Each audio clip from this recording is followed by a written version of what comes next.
We reflected on the idea of what it takes to get to be the best. There's an enormous dogfight, and some of the effort that goes into that is productive, but a lot of it is purely wasteful, as in the quest for getting to an elite school. You've got parents spending large sums of money and students spending endless hours on SAT test prep. That's a completely socially useless activity. Welcome to episode 26 of the Mindful Wealth podcast. Joining us again this week is economist Robert H. Frank, and he had too much material and we couldn't get through it in the previous episode, so please stay tuned for this show, which gets into some of his works a little bit more deeply. Enjoy the episode. If we take the winner take all book, you argue that technology enables the best in every category to serve a broader group of people and therefore to sort of accrue more market share and reap more of the rewards. Now, that book was written in 1995. How would you update that today if you could? Yeah, I had occasion to think about that. Two occasions to think about it. We were asked to do a new edition for the UK market, and so Phil and I had to write a new preface for that. So that was a chance to sort of look back and see how well what we had written in the 1995 title had held up. This was a 2010 title in the UK, and I felt astonished by not only how well the predictions that we had made in the book had held up, but how specific many of them were. It was, maybe it sounds too self-serving to put it that way, but the book's predictions were that inequality would continue to grow because the technologies that were contributing to it were just in their infancy, many of them. It hasn't been that long ago that people were dialing across the Atlantic and reading phone book entries to one another to keep a line open because there weren't enough lines and you couldn't get one when you needed one. So companies had these people. They would dial up the office in England and read the phone book to them so they'd have an open line. Now if there's somebody who's the best at what she does anywhere in the world, we'll get wind of that quickly. We'll be able to find out how to get what she does to us. The things she's making probably have a much greater share of intellectual content in them in terms of their value and less in the way of hardware. That means you can ship most of that for free anywhere in the world. The predictions were by and large quite good. I did a podcast with, I can't remember it was a popular British podcast when I was in Berkeley giving a talk recently. He wanted to do it was about a book of mine that had just come out. He wanted to do a second episode on winner take all. He was a big fan of the winner take all book. And he asked me, did you get anything wrong in the book?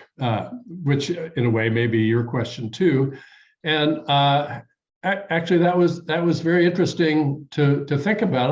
I hadn't really thought specifically about that question, but even reflecting on it briefly, I saw quickly that we were almost completely off base in terms of our predictions about how these technologies would affect popular culture. The chapter we wrote on that in the 1995 book predicted that we would see an ever increasing tendency for the big budget sequel to dominate the scene. And we've for sure seen some of that. But what I certainly didn't see was that there was going to be this amazing spread of really high quality, affordable hardware that would enable people to make music and videos at a professional level with little more than $1,000 or $2 outlay in terms of upfront investment. And so we've gotten literally tens of thousands of people trying their hand at artistic endeavor. You could say maybe most of it's not very good, but that doesn't matter because we don't watch most of it. We watch only the best of it, and the best of it is incredibly good. I don't know if you are watching streaming series these days. That's what's kept my wife and me afloat during the pandemic. And there's just not enough hours in the day to watch all the quality content that's available out there. So that was, I think Chris Anderson, the guy who started the TED Talks, had a book called The Long Tail, and it was about how the backlist was going to have new life once people could search and find things that matched their idiosyncratic interests. Well, I think, it's still true that the best-selling books account for a larger share of total book sales every year, and the biggest budget films are still drawing in a bigger share of the gross. But the fact that there are under that umbrella, that set of umbrellas, these myriad little entries that are so satisfying if you search them out and find them, that prediction we were just wrong about. Yeah. And I think if you add to that everything that's happening with social media, right? Like you would have to compare that with, just the amount of screen hours or like the latest YouTube sensation or whatever that is. Because if you're looking at movies, like for sure you can look at the blockbuster cycle and that kind of thing. But if you look at what it takes to start a YouTube channel or like TikTok now, like it takes absolutely nothing. And you have all these people who are now getting a lot of airtime and a lot of visibility that. Right. Yeah. Doesn't every winner take all moment come from a new technology revolution? And so a new technology revolution comes around, you get a winner take all moment, and then there's another technology revolution that gives us another round of winner take all. And doesn't that sort of serial winner take all, doesn't that curb the excesses of winner take all in any way? No monopoly position is ever secure. There are always new things coming along and tastes saturate and shift. So yeah, there is a tendency for the winner today to maybe fade in time. But still, the question is, will the reward structure still be highly skewed? Yes is the answer. Maybe it won't be the same people getting the big rewards consistently year in and year out. Maybe the identities of the winners will shift, but the winners will still get outsized rewards, and the expenditure cascade problem, that's the real source of waste, is not going to be attenuated by the fact that it's different winners over time who are setting the spending trends for the rest of the people. Yeah. So, I mean, that's a really kind of a great segue into the next thing, which is, so if we return to your idea of, consumption tax before. And so basically, like when I'm listening to that, one of the questions that I have is like, ultimately by taxing something more, do we not somehow create a situation where either we have less spending in general, or we have less of that specific thing? And then the problem becomes, are we not sort of creating a drag on innovation? Are we not creating a drag on, whatever the industries that cater to that? Because I mean, $1 spent theoretically is better than $1 in the bank, because it's driving something. And maybe it's driving luxury construction, but I mean, it's still driving something. Yeah, that's a great question. And if luxury construction were the only useful thing we could think of to spend money on, and the alternative were to have no spending, then it would be, I agree, unequivocally better to spend money on luxury consumption than to have people unemployed doing nothing. The progressive consumption tax would not have any of the negative effects you described, because if it were phased in properly, what you would do ideally would be to enact it into law at time zero, a time perhaps when the economy was not at full employment.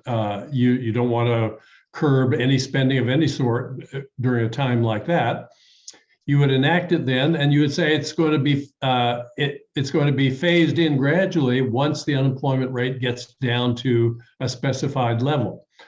The effect of that would be to launch a gold rush. The people who would see the progressive consumption tax coming would say, we better add our wing onto the mansion now before that tax man comes and makes it more expensive to do it. So you'd see at without a single nickel of government outlay, you'd see a massive rush of expenditure. It would be better to see a rush of expenditure on bridges and vaccine research than on bigger mansions. But if the alternative were unemployment, any port in a storm.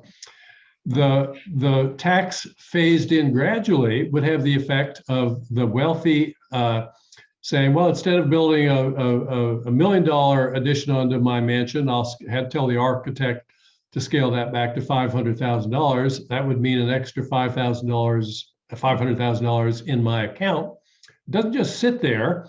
Money in accounts seeks opportunities to be invested. The banks, the entrepreneurs would make their pitches. The funds would go to the people whose business plans seemed most promising. The investment would increase the nation's capital stock. That would make workers more productive. That would raise their incomes. And if you steer a dollar away from consumption, especially just luxury consumption, and into investment, the demand for final goods and services stays the same. The spending is consumption plus investment plus government plus net export. So take a dollar away from consumption, add it to investment, you've still got the same total spending as before. And that's what determines employment. So there's really no downward pressure on employment at all.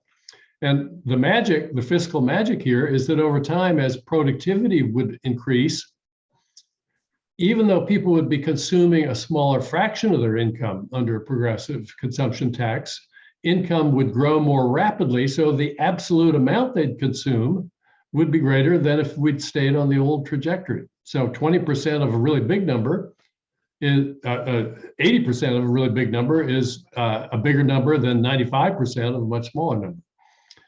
We don't want to have a lot of dirty consumption. That's a separate problem. We need to have other instruments to make sure that what you're spending your money on doesn't cause other kinds of harm. The carbon tax would be the easiest solution for many of the problems that we're worried about. It's been a real political nightmare that people haven't taken advantage of that opportunity. They say that we can't have a carbon tax because the people in the middle can't afford any more economic burden.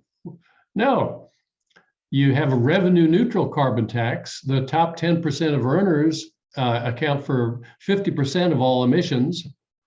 They'd pay in the lion's share of the revenue to a carbon tax. A revenue neutral tax means you collect the revenue, then you give it back to the taxpayers in lump sum amounts that don't depend on how much energy they used. You could rebate the revenue progressively in a way that would have 80 or 90% of taxpayers getting more rebate checks each month, more in rebate checks than they'd paid in carbon taxes.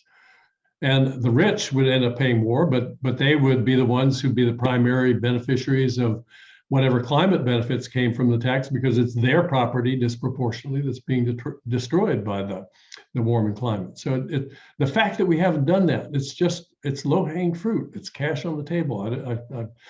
I'm so upset that political leaders haven't figured out a way to explain to people why they'd be much better off if we did that.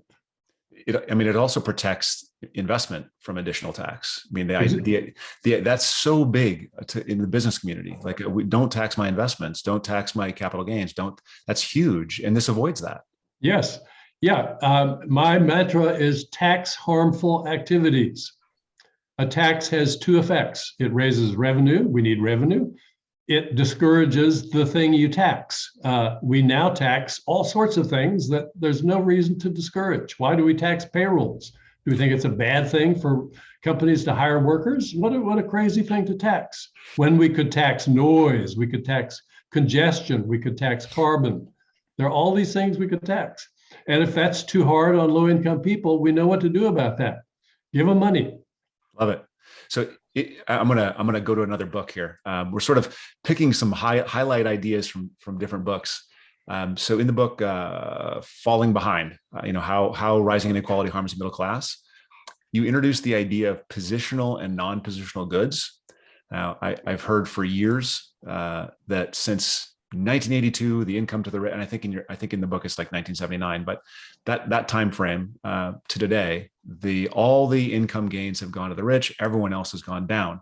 First, that's not technically true, is it? I mean, they've gone down on a relative basis. So could you explain positional, non-positional in that aspect?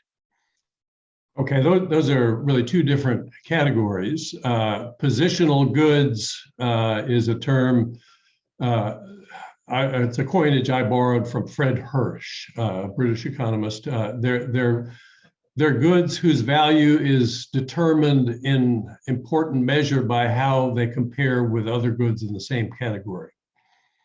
So houses, cars, jewelry, vacations, things where relative amounts loom large. Non-positional goods, context matters for everything, but they're ones for which relative comparisons matter little. So in the case of safety, nobody would move to a world where it was twice as likely that you would be killed on the job each year just to have a relatively safe job. So if you could move to a new world where your risk of dying would be double what it is here, but everyone else would have a risk of dying that would be 4 times as great as what it is here, you wouldn't want to move there, even though you would have a relatively safe job there. With houses, it's different. People, if you say, where would you rather live? Where you live in a neighborhood where it's 4,000 square feet, everyone else lives in a neighborhood where it's 6,000 square feet, or another world where you live in a neighborhood where it's 3,000 square feet, others live in a neighborhood where it's 2,500 square feet. Most people pick the second world, even though their house would be smaller there. I would pick the second world because in that world, my kids would go to the good schools. In the first world, they'd go to the schools widely regarded as inferior. I was a Peace Corps volunteer in Nepal. I lived in a 2-room house with no running water, no electricity. Never one day did the house seem in any way inadequate, but it wouldn't have seemed inadequate here. It would have been a screaming signal of what a failure I was. My Nepali friends, if they saw my house here, they'd gawk and wonder, why would anybody need such a grand house? But you wouldn't think that. Those are positional goods. In terms of income gains, what's interesting is that the pattern is essentially the same no matter which group we look at. So if we look at the economy as a whole, those are the numbers you were talking about earlier. Most of the income gains have gone to people in the top 20% of the income distribution. If we look within the top 20%, most of the gains in that group have gone to the top 5%. And as high up as you have data to go, that's still true. So if we look at the top 1/10 of 1%, those are the biggest gainers in the top 1%. What about people in the middle? In real hourly terms, men have not gained anything in the middle since 1970, really. Are middle-income families, do they have more? Yes, they have more, only because there are more 2-earner families now than there were then. Elizabeth Warren and her daughter wrote a book called The 2-Income Trap. And they wanted to know, how come parents could get by just fine on one income in the 50s and 60s, but now they can't make ends meet on 2 incomes? And the answer was that the second income went to fuel a largely fruitless bidding war for houses and better school districts. That's the main concern of a parent. You get a little more money, you want to get your kids into better schools. Well, school quality is almost 1-to-1 linked to residential house price averages. The good schools are the ones that serve the more expensive neighborhoods in any area. So there's the tie there, and this is, I made the tie in my head, but I didn't make it clearly in a question. That the tie there is, I think we say that it's not enough to have a higher absolute income in the lowest quartile. And the reason it's not enough, if it is a higher absolute income, if it's the same absolute income, that's not enough because of the cascade of spending. And it's the cascade of spending on the positional and non-positional goods that makes that problematic, right? So yes. I find it I've always thought, looking at that, there's a chart, you can look it up. I think it's the National Bureau of Economic Research that says the bottom quintile is higher, their income is higher today than it was in 1982. And so the question always comes to the economists on the right or the commentators on the right, well, what are they complaining about? And you have the answer in that cascading expenses. Doesn't matter if you have higher income, life is more expensive. Yeah, I think they should read some Charles Darwin. Darwin saw this problem very clearly, much more clearly than many of today's economists see it. I codify his central insight in a very simple way. His insight was that life is graded on the curve. It's not how big you are, it's not how strong you are, how smart you are that matters. It's how those traits compare with the corresponding traits of your nearest rivals. And if you fall behind, that's fatal in the Darwinian scheme. The preponderance of vertebrate species are polygynous. That means the males take more than one mate if they can. If they can, qualifier matters, because if some take more than one, that means others don't get any at all. And that's, of course, the ultimate loser slot in the Darwinian scheme. You don't pass your stuff along if you don't have a mate. And so, of course, males take every avenue available to them to secure access to mates. And that often means fighting with one another, cheating one another, doing anything that's on the table. The weaponry in those battles is often very conspicuous. You look at the bull elk, the antlers are 4 feet across, they weigh 40 pounds, the biggest ones. Those are horribly maladaptive from the point of view of bulls as a group. If they get chased by wolves into a thicket, they're surrounded and killed without trouble. If you don't have big antlers, though, you don't get a mate. You don't win any of your battles with other males for access to females. And so that's another example of just a fundamental conflict between what it's in the individual's interest to do and what it's in our interest to do. If they could take a vote at the count of 3, all antler racks shrink by half, that'd be a big win for them. They don't understand any of that. They can't do that. The sad aspect of the story is that we have brains big enough to understand the nature of that problem, and yet we still don't take advantage of pushing the button that makes the antler smaller by half. It sounds like competition doesn't give us the best outcome. It could give me the best outcome. Competition is a very individualistic outcome. It doesn't really. Well said. Yeah, Adam Smith's invisible hand is understood by his modern disciples to mean turn selfish people loose, tell them to do the best they can for themselves, and we will get great results for society as a whole. That's often true, just as it was often true in Darwin's scheme. You know, the hawks compete. Keen eyesight helps the individual hawk. It helps hawks generally. Many traits are good for both the individual and the group. And in competition, if a producer introduces a cost-saving innovation or a product design improvement, he does that not to help society, but to steal market share from his rivals. The good thing is that they're quick to copy him, and then there's a scrum, and in the final analysis, everybody gets access to the better products at cheaper prices. The producers earn only enough to cover their costs. Everybody wins. That's a great thing, but that's not what happens each and every time. In the times when individual and collective interests are in conflict, we get bad outcomes, and it's often possible to take simple steps that wouldn't involve a lot of bureaucracy to change people's incentives. Yeah, I mean, I've definitely, without going down a dark and potentially contentious rabbit hole, I've heard that argument made with it's called enforced monogamy, right? Like that, human societies, like some human societies enforce monogamy, some don't, and that there's then this phenomenon of a problem that certain men get a disproportionate amount of access and whatever. Let's not go down the rabbit hole.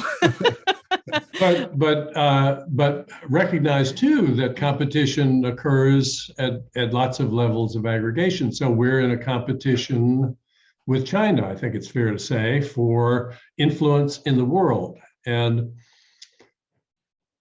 there are many aspects of the Chinese system that we find utterly unacceptable. They have very weak records on human rights. They do not have the ability to choose their own leaders in the sense that we would traditionally define that. What they do have, however, is the ability to act collectively. If there's a problem arising because what it's in the interest of individuals to do is in conflict with what it's in society's interest that all do, they have better tools for addressing a problem like that than we do. And so we're better in an important way than they are, but they're better than we are in an important way. And we could clean up our act at no cost to ourselves that would put us in a better competitive position, and yet we don't. That's the frustration that I experience when I think about that competition. Yeah. So Terrie and I had this conversation between us on sidelines about luck versus skill, success and luck, good fortune, and the myth of meritocracy. And so I'm going to ask you this. This is a totally personal question. It's kind of an aside. So I have loosely compared myself for years with others that I've worked with, and I've got this gut sense of being incredibly lucky.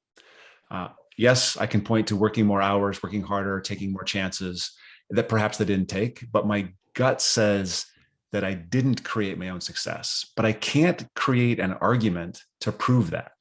I can get to the point, for example, I know that I was born in the US, pretty great. You know, that's an advantage, right? My parents were married, they're still married, that's an advantage. I was taught to work hard, that's a great lesson to learn. I'm tall, I'm white. These are all additive to my success, and I know that. There are plenty of others that have the same profile and are not. And so I can't, every time I do the analysis, I come back that there's something that I have done that has added to or created my success. It's not a cultural phenomenon. I have done something. Is meritocracy just a myth, or is it part of a bigger story? Yeah, I have to say that subtitle to my book wasn't one that I favored. I knew it would be interpreted by many as a statement that, well, it really doesn't matter if the most important jobs are filled by the most hardworking, talented people. We can just throw people into any old slots and everything will be just fine. No, that was not at all the sense of the argument I offered in that book. What's true is that the people who succeed in the modern marketplace is very competitive. People talk about monopoly this, monopoly that. It's way more competitive than things used to be. It used to be that if your parents were in the right slots, you were much more likely to end up in the big slots yourself. That's still true, of course, but it's less true than it used to be in the following sense. If we look at these really big prizes in the labor market, the ones that we read about, the ones that put stars in people's eyes when they hear about them, those markets attract literally thousands of contestants, maybe even millions in some cases. How many 10-year-olds in the US want to be shortstop for the New York Yankees? It's not a small number. What's true is that there are human limits on how hard you can work and how much talent you can have. Maybe there continue to be genetic mutations, and so maybe those limits will expand or even contract, who knows. But at any moment, they are what they are. And if you've got thousands of contestants for a prize, let's say that it's a pure meritocratic race. It's completely performance-based. So the one who breaks the tape first gets the prize, and performance depends, let's say, 49% on talent, 49% on effort, and 2% on luck. What we know is that when there are that many contestants, there are going to be a whole lot of them who are bumping up against the upper limits on talent and effort. There's only so much you can bring to the table in those two domains. There's going to be lots of people. So find the person who's got the highest talent and effort values. Suppose that's you. Then there'll be many people right behind you. What's your luck value? Well, we chose you because you had the highest talent and effort. That means you might be lucky, you might be unlucky. On average, you'll have average luck. There'll be somebody in that big group right behind you who will have really good luck. And even though really good luck applies to only 2% of performance, that's enough to push him ahead of you. So you can say, I think, without any fear of misgivings, that you succeeded because you were talented, because you worked hard, and because you were lucky. But suppose it were just talent and effort. That's all that matters. Luck doesn't matter at all. Where did you get your talent and effort? As you seem to realize, we don't know what the answer is. It's either genes or environment in some unknown combination. But which of those things do you think you can claim moral credit for? You had good genes and a good environment. Well, lucky you. I used to think it was all luck, therefore, and in a way, I still do think that, but I don't think it's useful to think about it that way. And here's the thought experiment that made me change my mind about that. Let's imagine two people. They both face adversity. They both pick themselves off the mat. They persevere, and they finally make it. One says, wow, wasn't I lucky to have drawn the genetic cards for perseverance in the grand lottery, genetic lottery? The other says, wow, I really pulled myself together and worked hard. I'm so proud of myself for sticking with it. Which one of those is more likely to pull herself together when the next tough time comes around? My money's on the second one. Yeah. So take pride in working hard. Absolutely. That's totally, even though it's just pure dumb luck that you have the temperament and the upbringing that led you to do it. Just don't battle the tax increases when they come. I think that's the key. Put your arms around them. They're going to make you happier. Yep. I mean, I think there's also like a level of analysis thing, right? Like there's one thing when you can like zoom out to a level when you look at, okay, what are the social structures? What's my genetic predisposition? But there's like a level of analysis on which it makes sense to account for those lucky things. And then maybe there's another level of analysis where you look at what's my personal effort score that goes into something. And maybe, maybe it can be both and. Yeah, well, effort matters for sure. And we know that some of the people who've been most successful failed many times before they succeeded. I met, or didn't meet, but learned about, I was adopted as an infant. I learned about my mother's side birth family as an adult. Apparently my great-great-grandfather was the Ice King. His name was Frederick Tudor. He was fabulously wealthy as a result of carving big blocks of ice out of ponds in New England and shipping them to Calcutta and Havana and Charleston and other hot places. He spent months on several occasions in debtors' prisons. Everybody laughed at him thinking he could make money doing that. He failed multiple times before he broke out with that. And that's true of, so yeah, resilience we know is a really important quality, but where does that come from? If you have it, you're lucky. Yeah. But don't think of it that way. So I just have one like sort of last question. Does it bother you that no one seems to be listening about the progressive consumption tax? I've never heard of that from anyone else. It gnaws at me night and day, and it's not because I feel like I didn't get credit for my idea. That's not the issue. It's that there's all this huge wad of cash sitting on the table that could do enormous good in the world, and we're not doing anything with it. Yeah.